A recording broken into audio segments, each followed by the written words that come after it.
નમસ્કાર પેરેન્ટ્સ, હું ડૉક્ટર બ્રિજેશ ગાયન, શિવાંતુ ચિલ્ડ્રન હોસ્પિટલ. અમારી પાસે રિતિક પ્રકાશભાઈ કોકણી પેશન્ટ એડમિટ કરેલું. તેમને 2 અઠવાડિયાથી શરદી, ખાંસી અને તાવની તકલીફ હતી.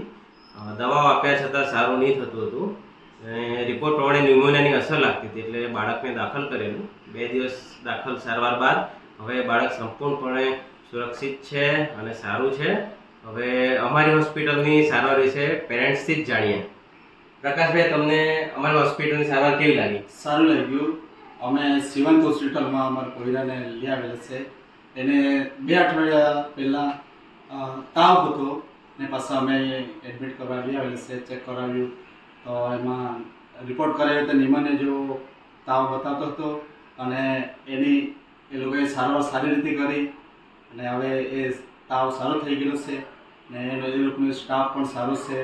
ડૉક્ટર સાહેબ પણ બીજે સાહેબ પણ સારા છે ને સુવિધા પણ સારી છે ને બધું સારી રીતે એ બધું ટ્રીટમેન્ટ ચાલતી છે. અમારો કોઈ સારો થઈ ગયો એ માટે ડૉક્ટર સાહેબનો આભાર.